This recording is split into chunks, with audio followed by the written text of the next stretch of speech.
దేవునికి స్తోత్రం. మీ అందరికీ నా హృదయపూర్వక వందనాలు తెలియజేస్తున్నాను. రెండవ దినవృత్తాంతములు 30వ అధ్యాయము 11వ వచనంలో మనం గమనించినట్లయితే, ఆయనను ఆషేరు, మనష్షే, జెబూలూను దేశముల వారిలో నుండి కొందరు కృంగిన మనస్సుతో యెరూషలేమునకు వచ్చిరి. దేవుని బిడ్డలారా, ఈ అష్షూరు గోత్రికులు, మనష్షే, జెబూలూను వారందరూ కూడా దేవుని యొక్క ఇజ్రాయేలీయుల దేశమునకు యెరూషలేమునకు వచ్చినటువంటి మనస్సు ఎలాగుందంటే వారిది కృంగిపోయినటువంటి మనస్సు. ఎందుకంటే దేశంలో ఆరాధన ఆగిపోయింది. యెరూషలేములో దేవాలయంలో ప్రార్థన లేదు. అక్కడ ఒక మాట ఎందుకు కృంగిపోయినటువంటి అనే మనస్సు అనే మాట ఉందంటే, వారు 10వ వచనంలో గమనించినట్లయితే, అంచెవాండ్రు, జెబూలూను దేశం వారును ఎఫ్రాయిము, మనష్షేల దేశములోనున్న ప్రతి పట్టణమునకును పోయిరు గాని అచ్చటి వారు ఎగతాళి చేసి వారిని అపహసించిరి. కొంతమంది ఒక దైవికంగా బ్రతుకుతున్నటువంటి వారిని చూసి కొంతమంది వీళ్ళ భక్తులు అని ఎగతాళి చేస్తారు.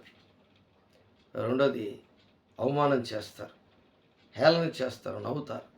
అలాగే దేవుని యొక్క సన్నిధిలో హిజ్కియా మహారాజు కాలంలో 25 సంవత్సరాలప్పుడు హిజ్కియా మహారాజు దేశంలో ఉన్నటువంటి వారందరికీ ఒక మాట తాకీదు అందరికీ పంపించాడు. అది ఏంటంటే, దేవాలయంలో తిరిగి మనం ఆరాధన జరిగించాలి. ఎందుకు ఈ విధంగా హిజ్కియా మహారాజు ఆయన 25 సంవత్సరాలు ఆయన 29వ అధ్యాయము దినవృత్తాంతముల గ్రంథంలో చూస్తే, హిజ్కియా ఏలన ఆరంభించినప్పుడు 25 ఏండ్ల వాడు 29 సంవత్సరాలు యెరూషలేములో ఏలెను. అయితే ఇలాంటి వ్యక్తి ఆయన 25 సంవత్సరాలప్పుడు ఆ దేవుని యొక్క బిడ్డలైనటువంటి ఇజ్రాయేలుని ఏలన ఆరంభించినప్పుడు, తనకు ముందున్నటువంటి ఆ ఇజ్రాయేలు రాజు ఆయన ఒక భయంకరమైనటువంటి ఆహాజు రాజు. ఆహాజు ఎలాంటి పనులు చేశాడంటే, ఆయన విగ్రహారాధన చేయించడం, బొమ్మలను పెట్టడం, రకరకాలుగా ఆయన ఇజ్రాయేలీయులందరినీ కూడా ఆత్మీయంగా లేకుండా నాశనం చేసేసాడు. అంత మాత్రమే కాకుండా దేవాలయంలో ఉన్నటువంటి ఉపకరణములన్నింటినీ కూడా తీసుకెళ్ళి ఆయన కెద్రోను వాగులో ఆ దేవుని యొక్క మందసం దగ్గర, లేక దేవుని యొక్క ఆలయంలో ఉన్నటువంటి ఆ అర్చన చేస్తున్నటువంటి ఆ దేవుని యొక్క ఉపకరణములన్నింటినీ కూడా కెద్రోను వాగులో వేసేశారు. ఇది 2వ దినవృత్తాంతంలో 29:19లో మనకు కనబడుతుంది.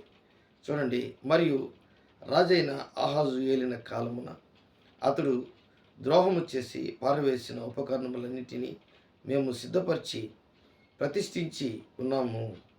అవి యెహోవా బలిపీఠం ఎదుట ఉన్నవని చెప్పిరి. దేవుని బిడ్డలారా, ఎంత గొప్ప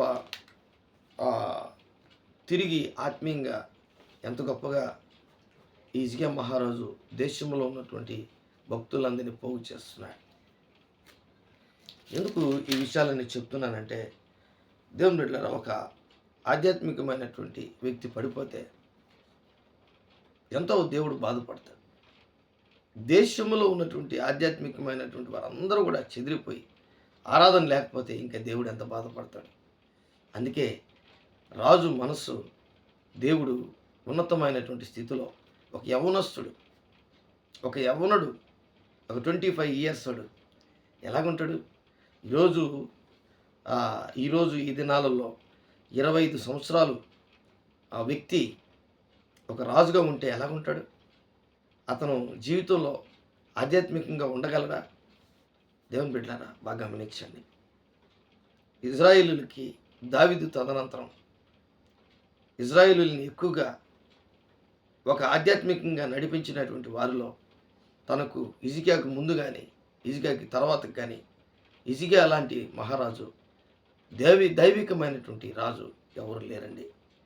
దేవుని బిడ్డలారా చూడండి, 2వ దినవృత్తాంతాల గ్రంథము 30వ అధ్యాయం 14వ వచనం, వారు దాన్ని చేపట్టి యెరూషలేములోనున్న బలిపీఠమును ధూపద్రవ్యములను తీసివేసి కెద్రోను వాగులో వాటిని పారవేసిరి. ఎవరు చేసిన పని ఏంటంటే, ఈ హిజ్కియాకి ముందున్నటువంటి వారు ఆహాజు రాజు చేసినటువంటి పని మరలా వాటిని తీసుకొని వచ్చి ఎక్కడ పెట్టారంటే దేవుని మందిరంలో పెట్టారు, దేవుని మందసం దగ్గర పెట్టారు.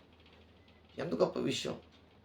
ఈ హిజ్కియా రాజు అంత ఆధ్యాత్మికమైనటువంటి దేవుని యొక్క ఉద్దేశములోకి వచ్చినటువంటి ఆధ్యాత్మికమైనటువంటి వాడు. కాబట్టి ఈరోజు నీ జీవితంలో నా జీవితంలో కూడా ఒక ఆలోచనకి మనం రావాలి. నీ హృదయమే దేవుని యొక్క ఆలయం. బాగా గమనించండి. 1 కొరింథీయులకు రాసిన పత్రిక 3:16లో మాట మనం గమనించినట్లయితే అది ఒక అద్భుతమైనటువంటి మాటగా మనం భావించాలి. అంటే ఆ రోజుల్లో ఉపకరణములు దేవాలయం నుంచి కెద్రోను వాగులో పడవేసినప్పుడు తీసుకొచ్చారు. అది ఆహాజు రాజు ఆ విధంగా చేస్తే హిజ్కియా మహారాజు తీసుకొచ్చి పెట్టాడు. అయితే ఇప్పుడు మన జీవితంలో జరగవలసినటువంటి కార్యక్రమాలు చూడండి.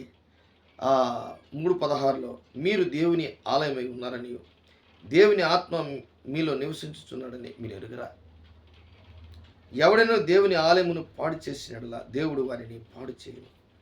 దేవుని ఆలయము పరిశుద్ధమై ఉన్నది, మీరు ఆ ఆలయమై ఉన్నారు. కాబట్టి ఒక వ్యక్తి దేవాలయం కట్టచ్చు, దేవాలయంలో ఆ వ్యక్తి ఆరాధన చేసినంత వరకు ఎంతో భక్తిగా ప్రవర్తించవచ్చు. కానీ దేవుడు రాళ్ళల్లో లేక కట్టడాల్లో దేవుడు ఉండడం, నీలో ఉండాలని కోరుకుంటాడు. కాబట్టి ఈ దినమందు నీ జీవితంలో దేవునికి ఆలయంగా ఉండాలని ఆశిస్తున్నావా? నీ ఆధ్యాత్మికమైనటువంటి స్థితిని, దేవుని యొక్క ఉన్నతమైనటువంటి స్థితిని నీ జీవితంలో జరిగించుకోవాలని ఆశపడుతున్నావా? దేవుని బిడ్డ ఆలోచించండి ఒకసారి. You are the temple of holy ghost. నీవు దేవునికి ఆలయమై ఉన్నావు. ఈ ఆలయములో దేవుని యొక్క కార్యములు జరగాలి. అప్పుడే దేశము క్షేమముగా ఉంటుంది, అప్పుడే నీ ఇల్లు క్షేమంగా ఉంటుంది, సంతోషంగా మారిపోతుంది, ఆశీర్వాదకరంగా దీవెనకరంగా ఉండిపోతుంది. ఇవన్నీ దేని వల్ల జరుగుతాయంటే నీ వల్లనే జరుగుతాయి.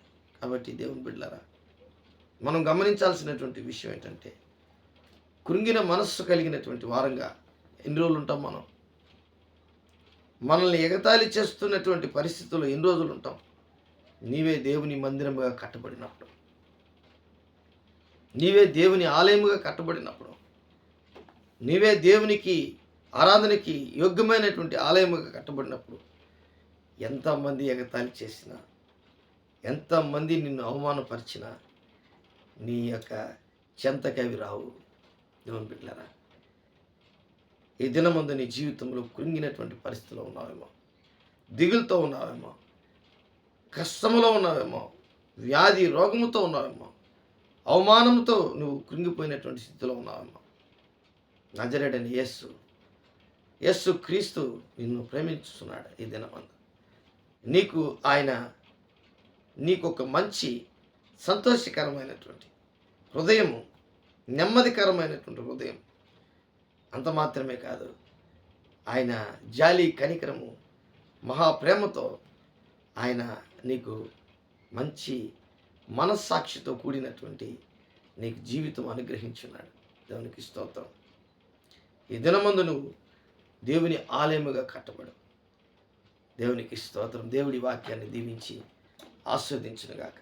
ప్రేమ నమ్మకం కలిగినటువంటి నా యేసయ్య కూడి వచ్చినటువంటి దేవుని బిడ్డలను, ఈ వాక్యం విన్నటువంటి దేవుని బిడ్డలను మీరు ఆస్వాదించి దీవించమని నజరేయుడైన యేసు నామములో అడిగి వేడుకుంటాను తండ్రి. ఆమేన్.